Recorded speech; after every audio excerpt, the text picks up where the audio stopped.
So Wayne Rooney has finally called it a day in his England career. It's been eventful. There have been record-breaking goals, spit flying at the camera and studs flying into private areas. But let's take a look at Rooney's international debut against Australia in February 2003. Since the Everton man was a half-time substitute, let's see how Sven-Göran Eriksson's side ended that game as they slid to a 3-1 defeat. Paul Robinson may have been used to shipping goals every week at Elland Road, so playing in an international setup with defenders who actually knew what they were doing probably came as a bit of a culture shock. He never made Eriksson's Euro 2004 squad. Are you surprised when he was conceding 6 goals to the likes of Portsmouth? Robinson did go on to spend 8 more years in the top flight with both Tottenham and Blackburn, and had a spell as England's undisputed number 1 before a bobbly pitch in Croatia ended all that. After being released by Burnley this year, he hung up his boots at the age of 37 with just a League Cup medal to his name. Danny Mills. I'm not sure why Sven-Göran Eriksson was hell bent on shoehorning the Leeds United backline into his England team. Maybe he didn't realise they were circling the drain near the bottom of the league. Anyway, Danny Mills replaced Gary Neville at halftime,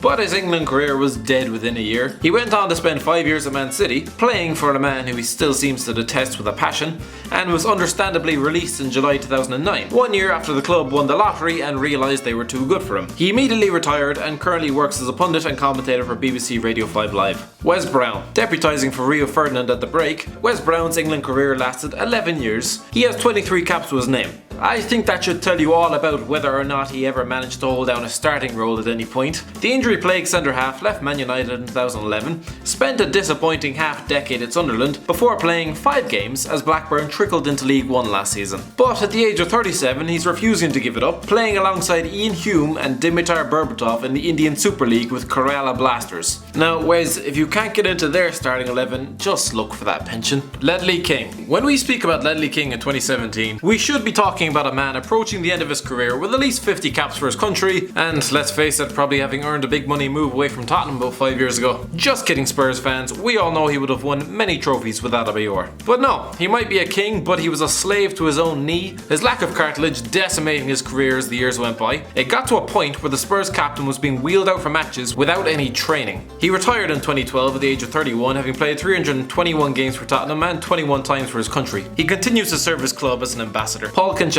There are many reasons why England haven't won a major tournament in over 60 years. It may not be a big one, but the manager choosing to waste 45 minutes of valuable match time on somebody who defends like he's still half asleep certainly did not help. Paul Konchesky only made 1 appearance for his country ever again, before the manager finally learned his lesson and stopped picking him. The former Charlton left-back went on to play for West Ham, where one of the world's worst crosses almost won them the FA Cup, before conspiring to almost get relegated and win the Europa League within 2 years at Fulham. He spent 6 months as the playing embodiment of Roy Hodgson's disastrous Liverpool tenure, before being laughed out of the club. After tumbling down to the division, he's currently on the books of Billericay Town alongside Kevin Foley, Jermaine Pennant and Jamie O'Hara. They must look across each other in the dressing room and think, what the hell happened? Danny Murphy. Where's Danny Murphy? Try turning on a match of the day for a start. A replacement for Frank Lampard in that friendly, Danny Murphy was coming towards the end of his time at Liverpool. He was sold the following season, after another winner at Old Trafford of course, before lighting up the valley and earning himself a move to Tottenham. He struggled at White Hart Lane and instead moved to Fulham. And despite being forced to share a dressing room with Jimmy Bullard,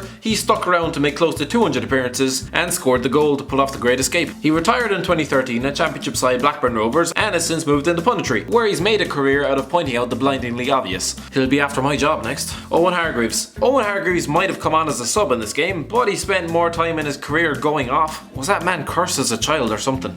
Either that or his legs were just made out of paper mache. The man with 1,000 accents was the only player in Eriksson's squad plying his trade overseas, so already he seemed a bit of a foreign mystery. The Bayern Munich talent signed for Man United in 2007, a year after starring for England at the World Cup. I say starring, he was the only player to score his penalty, but despite a bright start, it fizzled out terribly. Ferguson described him as his biggest disappointment, with Hargreaves making 4 league appearances during his final 3 seasons, before appearing just the once in the Premier League across town at Man City during the 11-12 season. He retired at the age of 31 and is currently a regular pundit for BT Sport, where people are constantly fiddling with their remote as they try to work out how to correct his mangled accent. Jermaine Genius. I swear these lads must get really bored when they finish playing, because they all seem to do the same thing, passing on their wisdom through the medium of television. Jermaine Genius was hailed as the next big thing in English football once upon a time, and would go on to win the PFA Young Player of the Year award 3 months after replacing Paul Scholes in that friendly. To put it in context, other winners include Steven Gerrard, Cristiano Ronaldo, Gareth Bale, Eden Hazard and Harry Harry Kane. Oh, and Ashley Young. But let's forget that ever happened. Genius left Newcastle in 2005 for Tottenham, but injuries disrupted his career and he finally left for QPR in 2013, where he lasted 18 months. He then went into punditry and chose not to announce his retirement from football for 2 years, despite sitting on the match of the day couch twiddling his thumbs every week.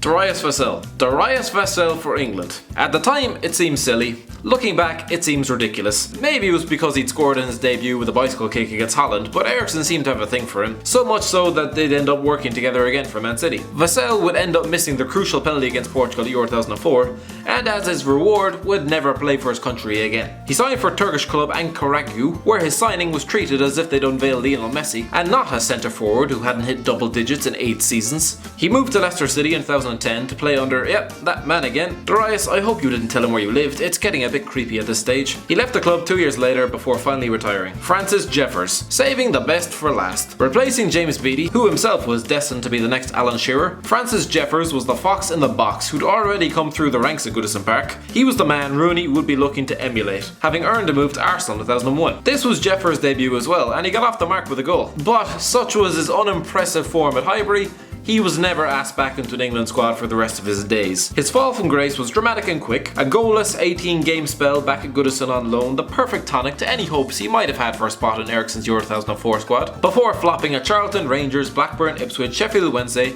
Newcastle Jets, Motherwell, Newcastle Jets again. Why did they take him back? Floriana and Accrington Stanley. Since netting against Australia 14.5 years ago, he has scored 18 league goals. He's a centre forward. During that time, John Terry has scored more than double that, and he's a centre back. Rooney has since scored 183 league goals for Manchester United and 53 for his country. And to think, there were such high hopes for Francis.